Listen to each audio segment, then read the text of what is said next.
मुंबई के नसीम साहब, आदिल साहब, परवेज सिद्दीकी साहब नागपुर, गुड्डू साहब धुलिया, फैसल साहब, इजहार खान साहब नागपुर, टीएच खान साहब, यहाँ मौजूद तमाम दोस्तों, नौजवान साथियों, भाइयों और बहनों, हंगामा खड़ा करना मेरा मकसद नहीं, मेरी कोशिश है कि सूरत बदले।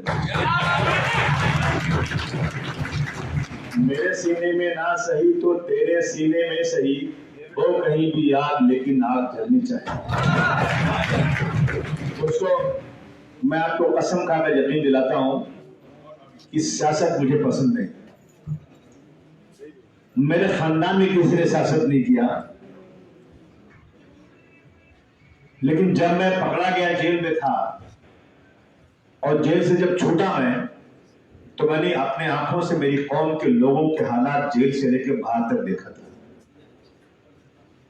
मैंने देखा था मुंबई में बम ब्लास्ट के बाद हमारे बड़े बड़े घर की लड़कियों को नंगा करके बर्फ की सिल्ली पर सुलाकर उनके वालिदैन बाप सिखाया जाता था कि इसको रेप करो मेरे सामने। मैंने देखा था और मैं जेल में था, तो मैं सोचा अगर मैं जेल से बाहर निकल गया ना, तो मैं सियासत करूंगा, उस पुलिस वाले को मेरे सामने झुकाऊंगा जिसने मेरे हाथ में कड़ी लगाई।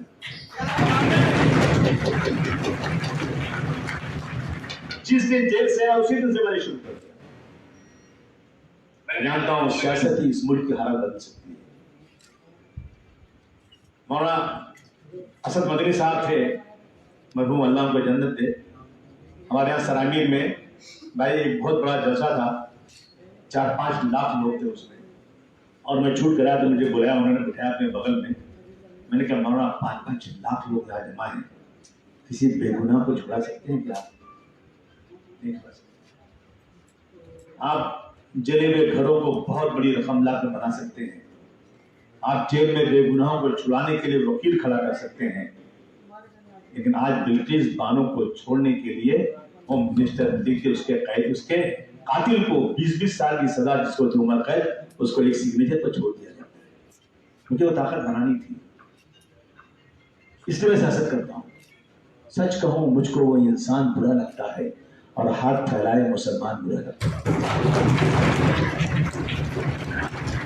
मैं आज हालात मुल्क में क्या चल रहे हैं, मैं अभी उस दिन मुल्क भर में धमाकों में आरएसएस मोलोविस थी,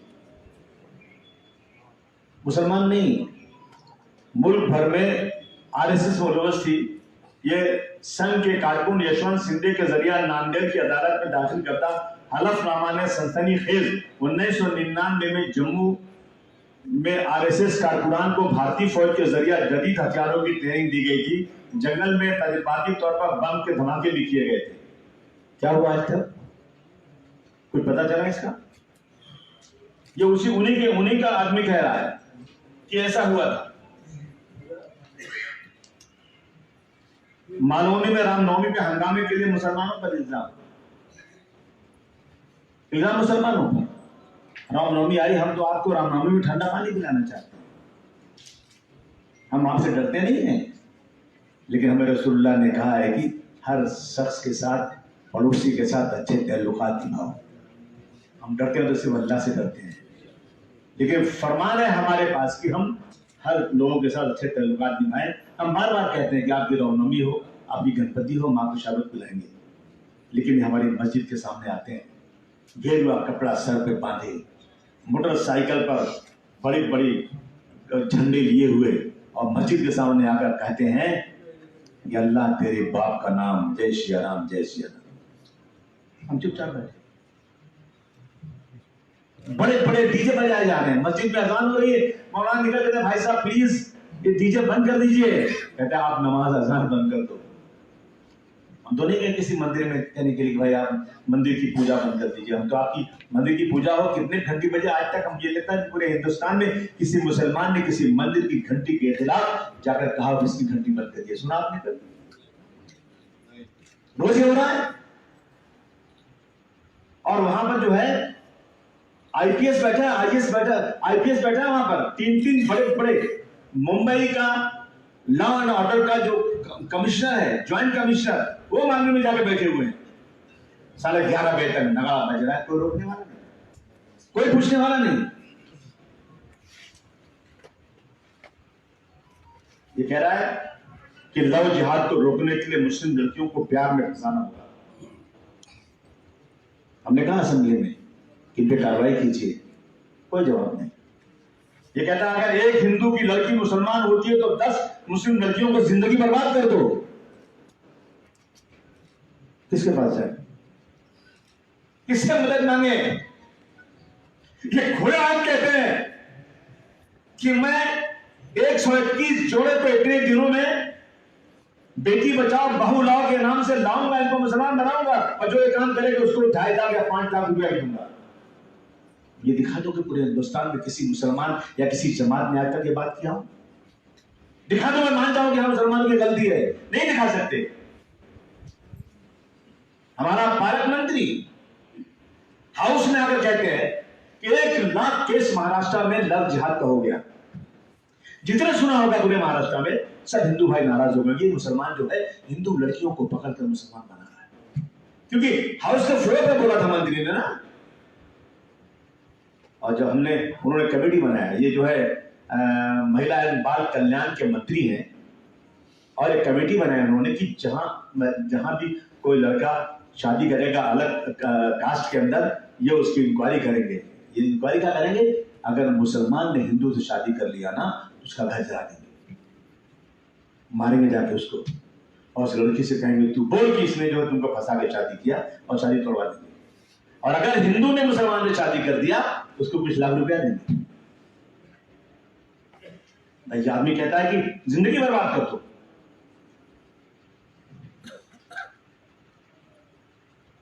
एक के बदले 10 लड़कियों को फंसाओ, खुलेआम कह रहा है। अगर ये मैं कह दूं तो बवाल हो जाएगा हिंदुस्तान में। अबू हासिम ने ऐसी बात कैसे कह दिया?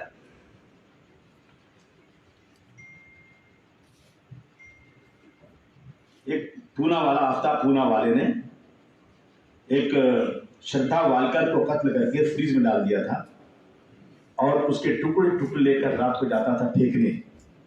पूरा टीवी दिखा रहा है हिंदुस्तान में, चारों तरफ एक एक आदमी को मालूम हो गया, टाउन का टाउन बन गया। ये आफ्ताब पूना वाला यानी मुसलमान, आफ्ताब तो मुसलमान का नाम होता है ना, क्या टीवी में क्या। उसके बाद चारों तरफ चिल्लाने शुरू हो गया। उसके बाद इन लोगों ने कहा, एक निकाला इन्होंने, सकल हिंदू समाज आक्रोश रैली। उन रैलियों में क्या कह रहे हैं आगे?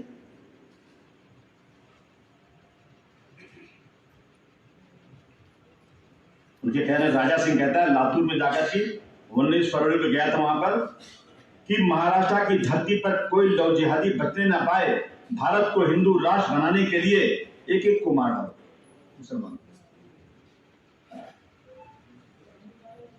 मदरसों और मस्जिदों में तलवारें मिलती हैं। भाई किसी मदरसे में तलवार रखी जाती है? किसी मदरसे में बंदूक रखी जाती है? मैं इस मीटिंग के माध्यम से मैं सबसे बड़े फिरका परस्त को दावत देता हूं, आओ हमारे हिंदुस्तान के मदरसों में जाओ, तुमको हम 1 साल का खाना भी खिलाएंगे फ्री, हम वहां CCTV लगा देंगे, तुमको रहने की जगह देंगे। अगर 1 साल के बाद तुम इंसान की औलाद हो गए तो खुदा की कसम तुम कहोगे मदरसों में मुल्क के फायदे की बात। आज तक मदरसों में कभी किसी को मांगने की बात नहीं की। अरे वो कौम जो कहती है पानी कम खर्च करो, वो खून बहाएगी। उस कौम को तुम ये बदनाम करते हो। इस तरह से जो है कितनी चीजें हमने कितने हाउस में उठाया, कोई सुनने वाला नहीं, कोई हमारी बात को मानने वाला नहीं। आज औरंगाबाद हमारी जान है, हमारी शान है। औरंगजेब रहमतुल्लाह अलैह का किस्सा मैंने सुनाया कि शकुंतला नाम की एक लड़की थी, पंडित की, जो बनारस में रहती थी, और औरंगजेब रहमतुल्लाह अलैह के जमाने का उसरत का उनका जो वहां का एक सिपाही था, वो बहुत ही गलीज किस्म का अय्याश था। उसने उस लड़की को देखा तो कहा जाकर उससे कि उसके बाप से कि इस लड़की को सजा हो जाकर मेरे यहाँ भेज दो, मैं इससे शादी करूंगा। ये किस्सा है। उस लड़की ने जब उसके बाप ने कहा कि बेटा आज ये मुगलों का राज चल रहा है और यहाँ के जो सिपाही हैं बड़े, उन्होंने कहा कि लड़की को सजा के भेज दो, मैं क्या करूं, मैं कहां जाऊं? लड़की बहुत होशियार, उसने कहा नहीं पापा उनसे जाकर कहो 1 महीने का टाइम दे दो, मैं सजा के भेज दूंगा, अभी मेरे पास पैसे उससे नहीं, थोड़ा रुक जाओ। 1 महीना टाइम मांगा, और लड़की गई दिल्ली जामा मस्जिद की सीढ़ियों से जब उतर रहे थे औरंगजेब रहमतुल्लाह अलैह, तो सबसे हाथ मिला रहे थे। उस लड़की ने आदमियों का ड्रेस पहना था, उन्होंने देखा कि लड़की है तो उन्होंने रुमाल रख के हाथ मिलाया और उसको बुलाया और उससे कहा कि उसकी पूरी बात सुना, कहा कि बेटी तुमको जाना तो पड़ेगा। लड़की आई अपने बाप के पास चल के वहां से, कहा कि मुझे बेटी कहा लेकिन कहा जाना तो पड़ेगा। और वो दिन आ गया कि जिस दिन उसको सजा के भेजना था, बाप ने मजबूर होकर बेटी को सजा कर भेजा। जब वहां भेजा तो वो अय्याश ऑफिसर जो था बहुत खुश था, रुपए लुटा रहा था, मिठाई खिला रहा था। एक शख्स आया, उसने कहा रुपया जो है नीचे उठा कर मुझे दे दो, मैं फकीर हूँ। जब हाथ में दिया ना तो उन्हें कंबल उठाया तो वो औरंगजेब रहमतुल्लाह और उन्होंने उनकी जब तक उनकी फौज भी आ गई, हाथी से दोनों हाथ बांध करके भाग दिया, उसको मार दिया वहां पर। और कुएं पर बैठ कर कहा उन्होंने, बेटी जिस दिन से तुमने कहा उस दिन से मेरे घर पे पानी नहीं पिया है, मुझे एक गिलास पानी पिलाओ। और पानी पीने के बाद उन्होंने वहां नमाज पढ़ा। उन पंडितों ने, आज भी बनारस में मस्जिद मौजूद है, उन पंडितों ने वहीं पर एक मस्जिद बनाया जो आज भी हिंदू इलाके में है। चलो मैं बनारस में तुमको दिखाता हूं। ये किरदार था उनका। हिंदुस्तान ही नहीं, हिंदुस्तान, बर्मा और अफगानिस्तान तक की हुकूमत करने वाले 24% जिसके राज में जीडीपी रहा हो, आप मुसलमानों को बेइज्जत करने के लिए आज जो है औरंगजेब रहमतुल्लाह अलैह के नाम से एक जगह रखी हुई है, तो उसको आप निकाल देना चाहते हैं। पुराने शहरों को बसा, पुराने शहरों के नाम बदलने से क्या होगा, नया कोई शहर बसाओ तो कोई बात नहीं। तीन शहर है, 36-37 जिले हैं यहाँ पर, तीन ही शहर मुसलमानों के नाम पर, ये भी इनको बर्दाश्त नहीं है। किसके पास जाना? हमने कहा बीजेपी को हराना है ना, तो एक महाराष्ट्र विकास गाड़ी बनी, वहां चले जाओ। हमने कुछ नहीं मांगा उनसे। एक एमएलए को मंत्री पद में, हमने कहा नहीं, हम मंत्री पद नहीं लेंगे, हम आपके साथ खड़े रहेंगे, क्योंकि फिरका परस्ती के हम खिलाफ है। एक दिन हमारे उसके जो हैं उद्धव ठाकरे साहब आते हाउस के अंदर, कहते हैं कि हमें गर्व है कि बाबरी मस्जिद को शहीद करने वाले, गुंबद पर चढ़ने वाले मराठी बोल रहे थे, वो सब महाराष्ट्र थे और हमने बाबरी मस्जिद को शीशे को नहीं गिराया। मैं खड़ा होकर मैंने कहा मेरे खून को मत खड़ाओ, मेरे भरे हुए जख्म को कुरेदने की कोशिश मत करो, भूल चुके हैं। ये सरकार आपकी नहीं है, ये सरकार हम सबकी मदद से चल रही है, लेकिन एक भी बात कांग्रेस और एनसीपी ने नहीं बोला। यहाँ आए थे, फसाद हुआ था, क्या गए मिलने बच्चे का जो बच्चा मर गया था? नहीं। कोई गए? मुसलमान है, आपकी हैसियत ही नहीं है, क्यों जाएंगे आप? आपको वोट दे देंगे ना, क्योंकि आपको फिरका परस्तों को हराना है, तो आप कांग्रेस से वोट दे दोगे, मजबूर होकर दे दोगे।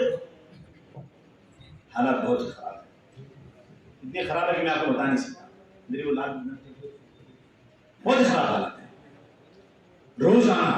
अच्छा आप मुझे बताओ, मैं तो तकरीर लेकर आपसे बात कर रहा हूं कि सकल हिंदू समाज का आक्रोश रैली किसके खिलाफ निकल रही है? क्या किया मुसलमानों ने? बताओ सही मुझे, किया क्या? जब कह रहे 1 लाख केस हुआ है महाराष्ट्र में लव जिहाद, यानी मुसलमानों ने हिंदू लड़कियों को फंसा के किया, तो जब अब चेक किया गया, जो कमेटी बनाई थी, जो कमीशन बना था, जब उसमें चेक किया गया, एक भी कंप्लेन नहीं है, 0 कंप्लेन, 0। और कह रहे 1 लाख, कहां से मिला 1 लाख उनको? हमने जो है हाउस के अंदर प्रिविलेज मोशन लाया और हमने कहा इस मंत्री को इस्तीफा देना पड़ेगा। हमारा साथ इसने दिया। जब कांग्रेस एनसीपी खरीद जाएगी ना, तो इनका हिंदू वोट कर जाएगा, इनको डर है इस बात। मैं मुसलमान इशू पर नहीं बोलूंगा, नहीं तो मेरे पास जो है ना, जो मेरा वोट बैंक वो खराब हो जाएगा। हम आज इस कौम में, इस मुल्क में हम अनटचेबल हो गए। हमारा वोट लेने, लेकिन हमारे बारे में कोई बोलेगा नहीं, बोलेगा ना उसका वोट कट जाएगा। ये सच्चाई है, उसका वोट ही कट जाएगा। मैं उस दिन देख रहा था, मैं पूछता हूं इन फिरका परस्तों से कि उत्तर प्रदेश में रामपुर का नाम कब रखा गया? रामपुर का नाम रखने वाले मुगल थे या क्यों थे? कितना बड़ा देता हूं, उन्होंने रामपुर नाम रखा, उन्होंने सीतापुर रखा, अयोध्या को बसाने वाले वही लोग हैं। अगर उस वक्त मुगल चाहते तो एक बाबरी मंदिर तोड़कर नहीं, सब तोड़ के बना सकते थे, लेकिन ऐसा नहीं हुआ। एक मस्जिद, एक मंदिर में नहीं टूटी है, ये भी सबूत आज तक नहीं मिला। लेकिन ये कह दिया गया कि जिन्होंने तोड़ा उनको दे दो, यहाँ मंदिर बनेगी। कब तक ये चीजें होंगी? रामचरित्र मानस इन मुगलों के जमाने में लिखा गया था। अब औरंगाबाद, उस्मानाबाद के नाम इन्होंने बदल कर दिया, 3 ही नाम था। एक लड़का वाहिद नाम का है जो 12 साल तक टीचर है इस्लाम में, 12 साल जेल में था, छूट कर आया बेचारा, कोशिश कर रहा है कि मैं जो नाइंसाफी है उसके खिलाफ आवाज उठाऊं। इशरत जहां के नाम एक बुक लिखा उसने, पुणे गया कि मुझे इसकी ओपनिंग करना है। पुलिस ने कहा नो, कोई सवाल ही नहीं, यहाँ दंगा हो जाएगा। औरंगाबाद गया है कि मुझे उस किताब की ओपनिंग करना है, नो परमिशन। लेकिन अगर सकल हिंदू समाज आक्रोश ले निकालेगा और मुसलमानों को गाली देगा तो पुलिस उसके साथ चलेगी और परमिशन मिलेगा और मुसलमानों को गाली दी जाएगी। ये हो रहा है कि नहीं हो रहा है? देखिए बाजार ये हो रहा है इस देश के अंदर। दोस्तों, त्रिपुरा में जब वो मस्जिद और कुरान शरीफ बेहुरमती हुई थी तो इसी मालेगांव, नांदेड़ और अमरावती में लोगों ने जुलूस निकाला। सरकार थी हमारी मतलब मैं तो बेगानी शादी में अब्दुल्ला दीवाना, तो ये महाविकास अघाड़ी की, और हमारे होम मिनिस्टर थे राष्ट्रवादी पार्टी के, देश क्या नाम उनका है? नहीं अनिल देशमुख नहीं, अभी जो बने होम मिनिस्टर है उसमें दिलीप वलसे पाटिल साहब। मैं बहुत, मुझे खुशी थी कि अपनी अच्छी सरकार है। 65 से 70 लोग मालेगांव में पकड़े गए 307 में। अरे वो जब मस्जिदों पर, कुरान शरीफ पर और अहानते रसूल होगी, इस तरह की होगी तो जज्बात तो भागेंगे ना। क्या तुम्हारे जज्बात मेरे जज्बात नहीं है क्या? जब एक बार किसी पुणे के अंदर जेम्स लेन ने एक नावल लिखा शिवाजी महाराज की वालिदा को अपमानित करने वाला, तो जाकर पूरी की पूरी लाइब्रेरी को जला दिया गया और आर पाटिल साहब ने कहा कि मैं हम कानून बनाएंगे और जेम्स लेन को अमेरिका से लाएंगे, मुकदमा चलाएंगे। हमने तालियां बजाई। शिवाजी महाराज की मां को अपमानित करने वाला आदमी को लाने चाहिए। लेकिन हमें अगर कुरान शरीफ को जलाया जाएगा, हुजूर सल्लल्लाहु अलैहि वसल्लम के खिलाफ गलत बात की जाएगी, तो 1 मिनट में आदमी आएगा, साइन करेगा, चला जाएगा, कोई केस नहीं होगा। जमाना मुसीबत हो जाती है, कुछ नहीं होता है। मालेगांव के 65 से 70 लोग जेल में थे, कोई बोल नहीं रहा था। मैंने बुलाया लोगों को, उनके वहां के कुछ लोगों को बुलाया और मैं गया सीधा दिलीप वलसे पाटिल साहब के पास। मालेगांव के सारे नगर सेवक कांग्रेस छोड़ करके, दूसरी पार्टी छोड़ करके सब के सब राष्ट्रवादी पार्टी में चले गए। मैं बहुत शरद पवार साहब की इज्जत करता हूँ, अजीत पवार की और भी इज्जत करता हूँ, वलसे पाटिल साहब की इज्जत करता हूँ। मैं गया उनके पास 3 बार गया कि सर 307 नहीं लगता कहीं से भी, क्योंकि किसी को चोट नहीं लगी, इनकी जमानत के लिए कुछ कर दीजिए। कुछ नहीं किया, कुछ नहीं किया। किसके पास जाए, किससे बात करें? इसलिए मैं आपके पास आ जाना चाहिए दोस्त। मैंने सोचा कि मैं, कहते हैं ना कि मैं चाहूंगा मिलूंगा लोगों से, कि हम ही को कातिल कहे कि दुनिया हमारा ही कत्लेआम होगा, हम ही कुएं खोदते फिरेंगे, हम ही पे पानी हराम होगा। यही ज़हनियत अगर रही तो मुझे ये डर है कि इस सदी में न कोई अब्दुल हमीद होगा, न कोई अब्दुल कलाम होगा। मैं नहीं आया, मुझे राजनीति चटकाना नहीं कि मैं 4 नगर से लोग चुन के आ जाएगा, औरंगाबाद में एमएलए आ जाएगा तो बहुत हो जाएगा। हाँ, एमएलए आएगा तो मेरा साथ देगा तो मैं अपनी आवाज को बुलंद तो जरूर कर सकता हूँ। मैंने नवाब मलिक को, मैंने हुसैन दलवाई को, मैंने विष्णु बनानी को, मैंने क्या नाम है देखिए असलम को,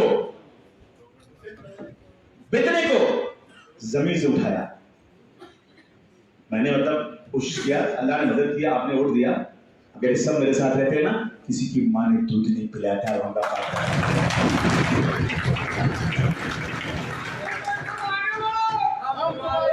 ये सिर्फ सत्ता के पुजारी है, ये सत्ता के पुजारी है। कहा था नवाब मलिक ने, आसिम भाई मुझे एक बार मंत्री बना दे, मेरे बदन की चमड़ी निकालकर चप्पल बनाएंगे ना तो मैं उफरी करूंगा। मैं माइक पे बोल रहा हूँ, सुना देगा उसको। जब मंत्री बना दिया ना, अलायंस था, तो कहा कि पैसा नहीं मिठाई के लिए, तो मैंने 50,000 रुपया दिया मिठाई के लिए। जिन्हें हम हार समझे थे गला अपना सजाने को, वही अब सांप बन बैठे हम ही को काटता। दोस्तों, मैं इसलिए आपके पास आया हूँ कि आज हमारा हिंदुस्तान में मुसलमान शादी में बैंड बाजा है। सोचो जरा, आप जो है बेगानी शादी में अब्दुल्ला दीवाना इस्तेमाल करना होता है सिर्फ इलेक्शन में। जब इलेक्शन आएगा ना, आपको बुला के चाय पिलाई जाएगी, बात किया जाएगा। उसके बाद गवर्नमेंट में आपका कोई रोल नहीं है। अगर कोई रोल होता ना तो आप जाके अपने मंत्री जिसको आपने वोट दिया था ना, उसको बोलते हो आता यहाँ से आपसे बात करता है, लेकिन आपका गवर्नमेंट में कोई रोल नहीं, अपोजिशन में आपका कोई रोल नहीं, पॉलिसी में हमारा कोई रोल नहीं, तरक्की में हमारा कोई हिस्सा नहीं। मंदिर के बाहर से हमें वापस कर दिया जाता है। हमको दूल्हा बनना है, हम दूसरों को दूल्हा बनाते कब तक दूल्हा बनाते फिरेंगे? उन्हें एहसास होना चाहिए पार्लियामेंट असेंबली में हमारे लोग नहीं हैं। अगर मैं तो बोलूं आज कि गुजरात, दिल्ली, राजस्थान, पंजाब, गोवा, हरियाणा, अरुणाचल प्रदेश, छत्तीसगढ़, कर्नाटक, हिमाचल, मध्य प्रदेश, मणिपुर, मिजोरम, त्रिवेंद्र और भी त्रिपुरा और भी कई जगह एक भी मुसलमान एमपी नहीं है। हम वोट देते हैं खाली, हम एमपी नहीं बन सकते। ये हालत हमारी है, हमें कुछ करना पड़ेगा, नहीं करना पड़ेगा? अरे हमारे एमपी फंडिंग ऑपरेशन करा ले रहे हैं सब। हाँ तो जाइए, तो बताता हूँ ना आपको। अभी मैं इस्माइल यूसुफ का शरद पवार साहब 4-5 दिन पहले आए थे। सुनिए, शरद पवार साहब एक फंक्शन में आए थे 5-6 दिन पहले, और मैं था, वो दोनों थे। मैं उसका प्रेसिडेंट था, उसका और शरद पवार साहब आए थे भाषण करने। मेरा नंबर आया तो मैंने कहा पवार साहब किसके पास जाए, आप बहुत बड़े लीडर में आगे, और आप नजर दौड़ता हूँ पूरे हिंदुस्तान में, तो आपके कैलिबर का कोई आदमी नहीं है। इस उम्र में भी आप इतना काम करते हो, मैं बहुत बधाई देता हूँ आपको। लेकिन मैं आपसे पूछता हूँ पवार साहब कि जब पहली बार आपने 99 में पार्टी बनाया था तो आप रेडियो क्लब में आए थे, हम लोग बुलाए थे आपको, हम नेता उस वक्त तो हम जो है आपसे बात की था। आपने कहा था जिस दिन हमारी सरकार बनेगी, जो मुसलमानों का एक इस्माइल यूसुफ कॉलेज है, जो सर यूसुफ ने उस जमाने में 65 एकड़ जमीन जोगेश्वरी के अंदर मुसलमानों के लिए दिया था, वो गवर्नमेंट ने आजादी दे दिया उसको, हम उस कॉलेज को आपको वापस दे देंगे। हमने बहुत सारे दिखाए थे। मैंने कहा पवार साहब आपको याद है कि नहीं याद? आपने कहा था, उसके बाद कई बार आपकी सरकार आई, आपने आज तक वापस नहीं दिया। दलित भाइयों ने चिल्लाया, नवाब मलिक तो ऐसा चिल्लाया हाउस में कि उसको एक दिन के लिए सस्पेंड कर दिया। हिंदू मिल दो, डॉक्टर भीमराव अम्बेडकर का म्यूजियम बना लेके हिंदू मिल मिलना चाहिए, और मुख्यमंत्री लेकर गए दिल्ली सबको, और उनको जगह हिंदू मिल की मिल गई। लेकिन मैं चिल्लाता रहा, मुसलमान चिल्लाता रहा। मेरे बाप दादाओं की जमीन जो आजादी के पहले खरीदी गई थी, मुसलमानों की तालीम के लिए पैसा देकर जमीन, उसका 10-15-20 एकड़ तो 15 बात हो गया, जो बची हुई दे दो मुसलमानों के कॉलेज के लिए, आज तक कोई देने को तैयार। और सर मैंने कहा सर मुझे बताइए कि 5% रिजर्वेशन कौन लाएगा? मैं तो नहीं लाया था, आपने लाया था। और आप और कांग्रेस ने कहा था कि मुसलमानों को 5% एजुकेशन और मुलाजमत में मिलना चाहिए। कुछ लोग गए हाईकोर्ट ने भी कहा कि मुलाजमत वाला मसला अभी पेंडिंग रखो, लेकिन मुसलमानों को एजुकेशन में 5% रिजर्वेशन फौरन दे देना चाहिए। और हाईकोर्ट ने कह दिया। उसके बाद सरकार आ गई बीजेपी, तो बहुत चिल्लाया कांग्रेस वालों ने, एनसीपी वालों ने, बीजेपी वाले बेईमान है, नहीं दे रहे मुसलमानों को, हम सब चिल्लाते रहे। 5 साल गया, फिर सरकार आ गई कांग्रेस और एनसीपी। उन्होंने कहा बोलिए, कहा नहीं आसिम भाई बोलने से प्रोवाइड हो जाएगा, अब बोलेंगे ना तो इसका प्रोवाइडेशन हो, इसके चुप रहना मुझे। अब फिर आई बीजेपी की सरकार, तो उसके खिलाफ अमित पटेल बोलता है कि आपने जुल्म किया, 5% रिजर्वेशन दे दिया। अरे बोला शर्म आना चाहिए बोलने के लिए, तो क्या बोल रहा है? मेरी सरकार बोलते हैं, तू आज बोल रहा है, कहा नहीं मैं अपनी सरकार को भी बोला था। ये हालत है दोस्तों, इसलिए आप पास आ जाएंगे। आज का सब्सिडी खत्म, मुसलमानों को सब्सिडी नहीं मिलेगी। अमरनाथ यात्रा के रास्ते की दुरुस्ती के लिए कई करोड़, उज्जैन और इलाहाबाद में कुंभ मेले के लिए 1150 करोड़, मध्य प्रदेश में कुंभ मेले के लिए 3400 करोड़, और अगले साल 5000 करोड़। मानसरोवर यात्रियों को 50,000 मैं ताली बजाता हूँ, बहुत अच्छी बात है। मुझे भी पूछ दो, आपको नहीं। अगर औरंगाबाद से कोई जाएगा ना तो 88,000 ज्यादा लूंगा, लेंगे। मैं आज यकीन दिलाता हूँ, मैं परसों आज हाउस की विजिट पर जाऊंगा।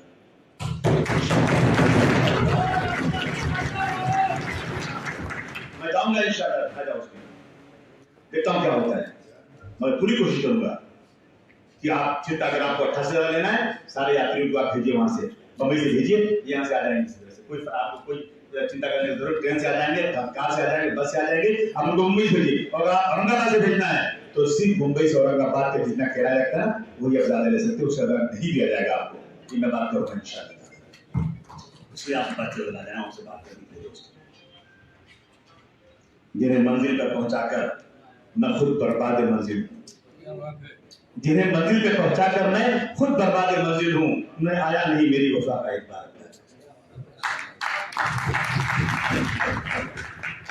प्रज्ञा सिंह ठाकुर छूटने वाली, प्रज्ञा सिंह छूटने वाली, पता है उसके वकील ने क्या कहा मालूम है आपको? इसके वकील ने कहा कि मुझे ऊपर से, सरकारी वकील ने कहा, और सजा कैसे होती है? सरकारी वकील पुलिस सारे डॉक्यूमेंट ले जाते हैं, जज को बताते हैं, गवाही कराते हैं, उसके बाद जब जज सुनता है सबकी बातें तो सजा होती है। तो सरकारी वकील कह रही है कि मुझे ऊपर से दबाव है कि इन लोगों के साथ, प्रज्ञा सिंह ठाकुर, रोहित पांडे वगैरह के साथ नरमी बरतो। अरे उनके साथ नरमी बरतो भाई।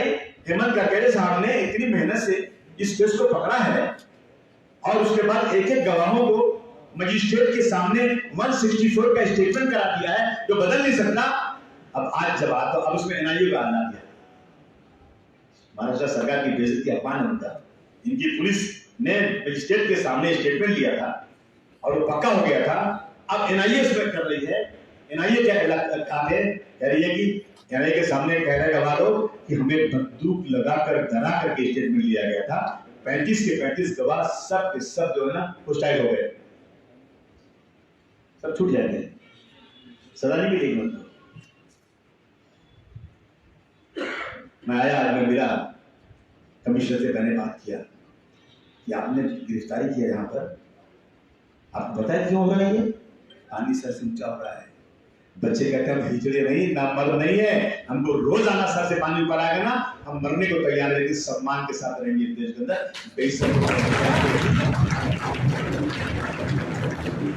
अब क्यों कह रहे हैं? क्या इसलिए रहे कि आपने महाराष्ट्र के अंदर 25, 36, 25, 30, 40 जगहों पर आप लोगों ने आक्रोश रैली करके इतना गाली दिया है कि हर आदमी उबल रहा है, बर्दाश्त से बाहर हो गया है। परमिशन कैसे दे रहे हैं आप ऐसे लोगों को? ये उसी का एक्शन है, रिएक्शन का एक्शन हो रहा है। ये मैं नहीं चाहता हूं रिएक्शन का एक्शन हो, हम नहीं चाहते कुछ हो, लेकिन अगर इंसाफ, कहते हैं इंसाफ जालिमों की हिमायत में जाएगा, ये हाल है तो कौन अदालत में जाएगा? इसलिए दोस्तों मैंने कहा उनसे कि आपने जितना अरेस्ट कर लिया बस हो गया, अरेस्ट मत करिए। और आप सीसीटीवी देख अरेस्ट कर रहे हैं ना, तो सीसीटीवी में कोई आदमी दूध भी खरीदने गया होगा, कोई आदमी कुछ काम से गया, उसका कैरेक्टर पहले देखिए आप ना, कि उसके खिलाफ कोई केसेस हैं क्या, उसने कोई पहले कोई ऐसे काम किए हैं क्या। किसी आदमी को पकड़ लो गया और आपका एफआईआर खुद कहता है कि दोनों तरफ से इक्वल लोग थे और दोनों तरफ पत्थरबाजी हो रही थी, आपने एक को कैसे पकड़ा? ये बात किसी ने भी कमिश्नर साहब से ये बात ये कैसे पकड़ा आपने? मेरे हाथ से, मैं जानता हूं इनको, मेरे चुके पे रही है, मैंने इनको एफआईआर दिया, वकील साहब है नहीं आप तो मेरे साथ के, मेरे साथ कौन से वकील गए थे? या नहीं आएगा तो वकील साहब थाने में आते, मैंने एफआईआर पढ़ाया, जैसा उनके कमिश्नर के पास कोई जवाब नहीं था, कहा नहीं हम देखेंगे उसको, पक्का देखेंगे। मैंने गिरफ्तार कर लिया, ऐसा मत करिए आप, ये ठीक बात नहीं है। और मैं जाऊंगा डीजी के पास, जाऊंगा मैं फडणवीस साहब के पास कि ये इंसाफ, ये नाइंसाफी नहीं चलेगी इस देश के अंदर। आपको दोनों समुदाय को गिरफ्तार करना पड़ेगा जिन्होंने ये किया है, और वजह क्या, कॉज क्या है, पर ये देखिए ना क्यों ऐसा हो रहा है। दोस्तों हाल है इसका, मानो तो क्या, खुदा की कसम इसका हाल है। बहुत छोटा आदमी हूं, सबसे छोटा आदमी हूं मैं, लेकिन मेरे पास इसका हाल है। अगर तुम मान जाओ तो इंशाअल्लाह कोई माई का लाल तुम्हारे साथ जुल्म नहीं कर सकता।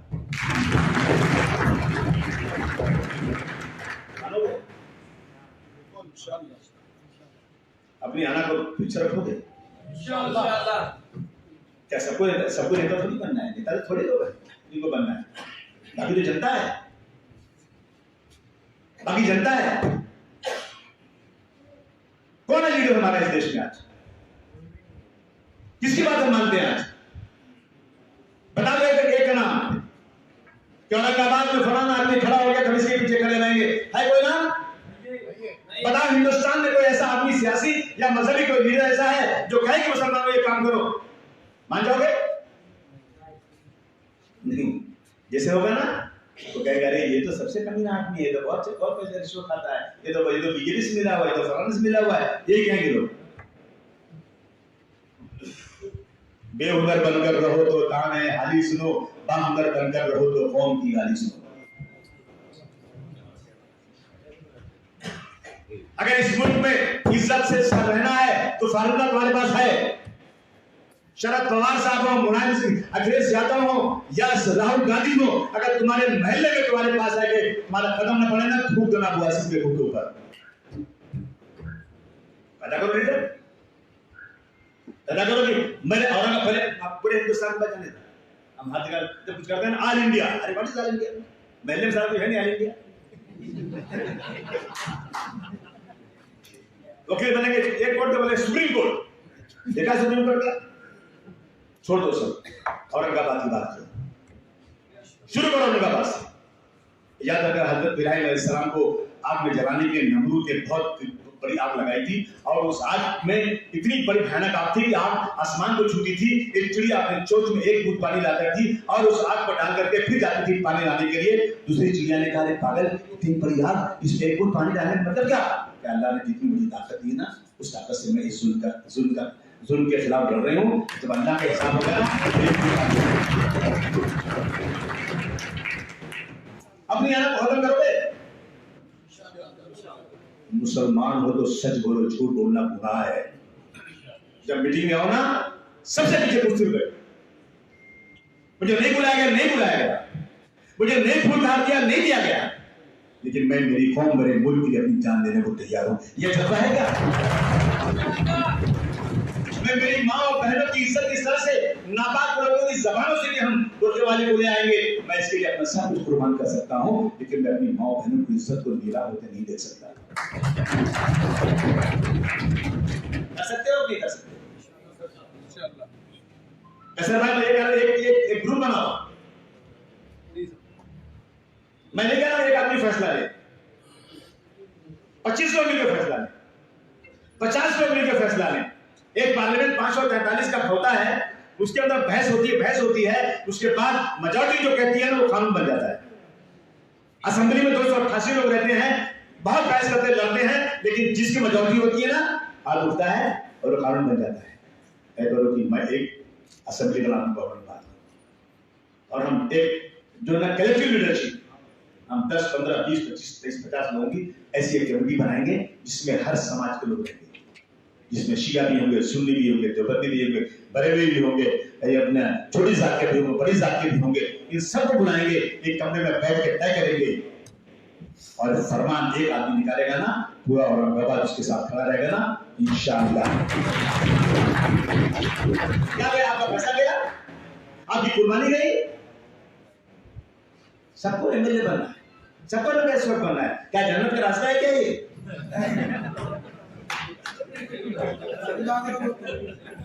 ये जन्नत का रास्ता नहीं भाई। हम लोग जो है ना, इमाम साहब नमाज पढ़ाते हैं ना, उनके पीछे नमाज पढ़ते हैं, नमाज पढ़ने का इमाम की हैसियत नहीं है, कुछ नहीं। हम सब अपने आप में नेता हैं कि मुसलमानों का अलग पार्टी नहीं बनना चाहिए। और अगर इस मुल्क में मुसलमानों की बड़ी पार्टी कोई है, मैं समझता हूँ कि वो बड़ी पार्टी जो है वो आसाम वाले क्या नाम का बदरुल नजमी साहब वाली पार्टी है। मैं वो कभी नहीं कहते कि मैं इस मुल्क का मुसलमान का लीडर हूँ। अच्छा, ये मुस्लिम लीग क्या होंगे, उनके पास ज्यादा एमएलए हैं, उनके पास एमपी ज्यादा है, वो भी कोई दावा नहीं करते। लेकिन आप क्या एक साहब है ना, वो पूरा दावा करते हैं कि मैं ही लीडर मुसलमान।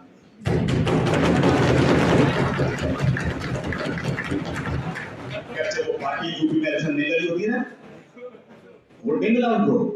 मुझे एक दिन बोला बीजेपी वाले हाउस के अंदर, कसम खुदा की बोला मुझे हाउस में, अबू भाई हम आपको जो काम मुझसे करते हैं आपसे करवाना चाहते हैं। मैंने कहा तुम वोट तो देते नहीं, क्या पता मुझे क्या करोगे, मैं जहाँ जहाँ करता हूँ 300-500 वोट मिलता है। अरे बोले ये वोट ना मिले, हमारा दिया हुआ भाषण कर दोगे ना, वही भाषण घुमा देंगे, हमारा काम हो जाएगा। यूपी में यही हुआ। मुलायम सिंह यादव के नीचे जो है खद्दा हुआ है अपना खाकी चड्डी है, अखिलेश यादव ऐसा है, और आजम खान तो बहुत ही खराब आदमी है, सब खराब है, कांग्रेस एकदम खरीद है। मैं ही अच्छा हूँ, मुझे ही वोट दो, कुछ नहीं मिला वोट, लेकिन वोट बांट दिया। कहीं हम 300 से आ गए, कहीं 200 से आ गए, कहीं 5000 से आ गए, कहीं 20 से आ गए, और सब अगर वो सब नहीं लड़ते ना तो शायद समाजवादी की सरकार आती ना तो पूरे हिंदुस्तान में बीजेपी के खिलाफ गिर गया होगा।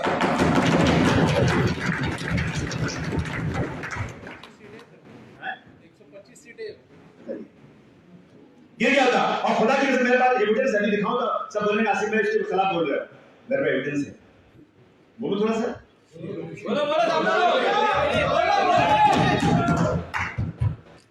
अहमदाबाद गुजरात का सदर, इनकी पार्टी का नाम नहीं लूंगा, नापाक हो जाएगी मेरी जबान। सुनिए खुदा की कसम, मैं अल्लाह से डरने वाला, मेरे पास टेप है जिसमें मुझे काफी भी मैं आपको सुना सकता हूँ। वीडियो मेरा वीडियो लाओ वीडियो। मुझे किसी को जलील नहीं करना है, लेकिन मुझे मेरी कौम को इज्जत के साथ रहने का हक दिलाना है।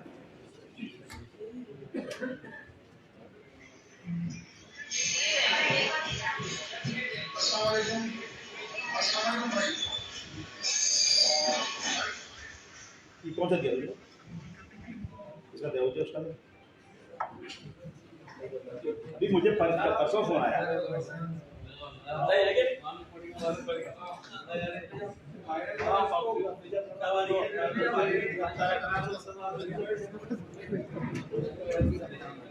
हमारे अतीक भाई थे ना, अतीक भाई जिनका मर्डर हो गया बेचारे, वो अहमदाबाद जेल में बहुत शांत रहते थे। वो बैटरी वाली गाड़ी थी उनके पास, अंदर बैटरी वाली गाड़ी में चलते थे। जेल में 10 आदमी का खाना आता था।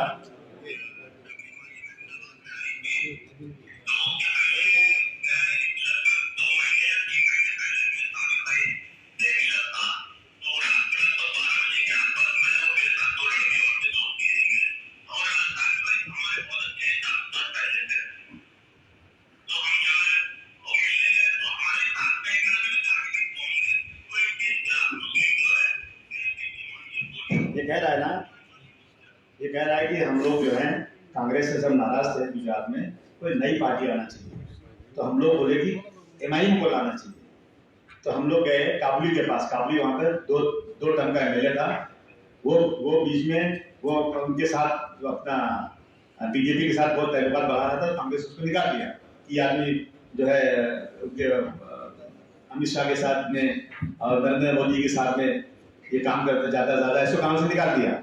तो गए लोग उसके पास कि हम लोग को नई पार्टी लानी चाहिए। अरे बोले मेरी बात हो चुकी है। बोले कैसे हो चुकी है? बोले वो साहब ने बुलाया था। उस साहब ने नहीं, अमित शाह साहब ने बुलाया था। अमित शाह साहब ने कहा कि आ जाओ, मैं तुमको उनकी पार्टी का सदर बना देता हूँ, और बना दिया। और उसके बाद से आज तक कितनी सीट खड़ी करना है, कहाँ खड़ी करना है, कितना पैसा देना है, कितना लेना है, वो सब के सब अमित शाह ही तय करते हैं। आम आदमी बोल रहा है, क्या मतलब इसका? हम एक तरफ तो ये कह रहे हैं कि इस कौम के लिए हम अपनी जान देंगे, कौम को बचाना है, दूसरी तरफ हम उनके कहे हुए आदमी को खड़ा करें और 500,000 वोट काट दें और चुन के आ जाए। ये काम है क्या? मैं फरहान को लड़ा रहा था मेरे लड़के को, मैं 2 सीट से एक साथ चुन के आ गया। मुझे कांग्रेस के लोग बहुत कहते हैं, बहुत भाषण करते हो, इलेक्शन लड़ो मालूम पड़ेगा। पहला इलेक्शन लड़ा, दूसरा एक में तो हार गया। तो जब लड़ाना तो दोनों सीट चुन के आ गया। तो मैंने एक सीट छोड़ा, तो मैंने फरहान को खड़ा किया। इन लोगों ने जाकर अपना आदमी खड़ा करके मैं 16 से हार गया। मुजफ्फर हुसैन, हाँ नहीं इनका भी आदमी था ना, मुजफ्फर तो छोड़ दो, तो कांग्रेस वाले थे। उनको 10,000 मिला, हमको 40,000 वोट मिला, और ये हमको हम 16 से हार गए। तो ये हालत है। तो मैं बात ये कर रहा था दोस्तों कि आस्तीन में सांप पल रहा है। दिखाने के लिए कुछ और मुंह है, खाने के लिए कुछ और मुंह है। समझा आपने? अगर चाहे बीजेपी के बोलने पर उम्मीदवार खड़ा किया जाएगा और हर उम्मीदवार पे करोड़ों रुपया दिया जाएगा, भाई उनको तो कुछ वोट कहिए जो उनके खिलाफ वो कम हो जाए, हम जीत जाएंगे। ये हो रहा, पता लगा लो। इसमें कोई गलती हो ना, मुझे जूतों घर पहना के भेजना होगा। बात से मैं सच्चा बोलता हूँ, मैं झूठ कभी नहीं बोलता। इसलिए आपसे कहना आया कि मौलाना साहब बैठे हैं, सब अच्छे लोग बैठे हैं यहाँ पर। हम ये तय करें, अगर वाकई हमको इज्जत की जिंदगी गुजारना है, अपनी अना को खत्म करना है, हम एक कमेटी बनाएं औरंगाबाद के लेवल पर, जितने आदमी कमेटी बना और हम तय करें बहस करके, और उसमें ये नहीं कि मेरी बात नहीं मानेगी तो मैं नाराज, मेरी नहीं मानेगी तो मैं नाराज, नहीं। एक आदमी को लीडर बनाओ और सब उसके पीछे खड़े रहो, अनाउंस करो, सारी पार्टियां आपके पैर, आपके जूते साफ करेंगी, आपके पास आएंगी, कहेंगी औरंगाबाद में अरे हमारा 20% वोट है भाई, और हमारी कोई वैल्यू नहीं, हमारा इतना वोट होने के बाद हमारी कोई वैल्यू नहीं, इसलिए हम अलग अलग खानों में बटे हुए हैं। अगर हम लोग एक साथ होकर खड़े हो जाएंगे ना, तो ये पार्टियां हमारी बातें भी सुनेंगी और हमारे काम भी करेंगे, और इनकी हिम्मत नहीं हमारे साथ इस तरह से जुल्म ज्यादती कर सकेंगे। बताओ मेरी बात सही है कि गलत है? हाथ उठा के बोलो आप लोग। करना नहीं करना कैसे होता है बोलिए? जावेद सॉरी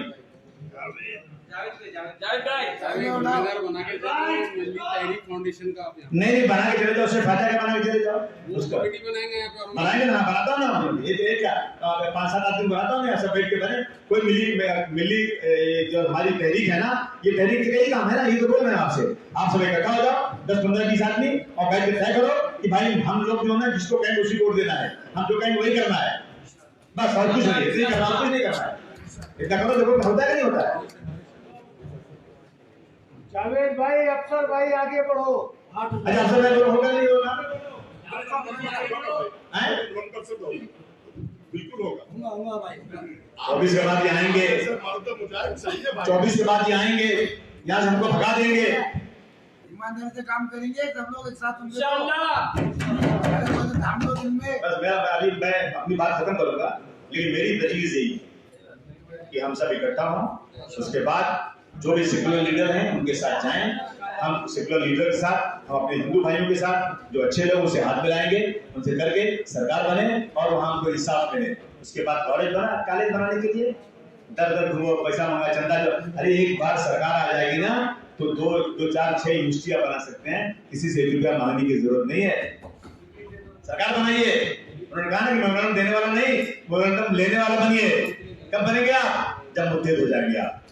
मैं गुजारिश करता हूँ कि उम्मीद की तरह से अलग मत रहो, मैं उसको दूंगा, मेरा बेरादरी वाला है, ये मेरा दोस्त है, मैं उसको दूंगा, सगा भाई भी हो, कमेटी बोलती है ना तो सगे भाई को भी वोट मत देना, कमेटी जिसको बोलेगी उसी को वोट देना, और ये नहीं सुनोगे ना तो एक दुनिया में एक कमेटी है जिसको जेनोसाइड कमेटी बोलते हैं। जेनोसाइड कमेटी ने उनके चीफ ने ऐलान किया है कि भारतवर्ष में आने वाले दिनों में खून की नदियां बहेंगी। हमने जिन जिन मुल्कों में ये ऐलान किया था उन मुल्कों में हो गया, अब हिंदुस्तान का नंबर है, 8 नंबर पर हिंदुस्तान जा चुका है, 2 से 3 पॉइंट बाकी है, और अब जो है खून की नदियां बहेंगी, इसकी शुरुआत हो रही है। इसका हल क्या है? इसका ये हल है कि हम इकट्ठा हो जाएं और अपने हिंदू भाइयों के साथ अच्छे ताल्लुकात है।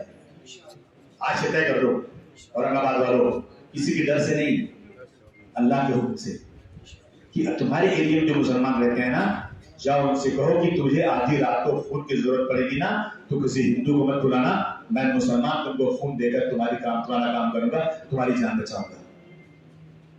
जितना इनका है ना ये प्रोपेगेंडा आरएसएस का खत्म हो जाएगा।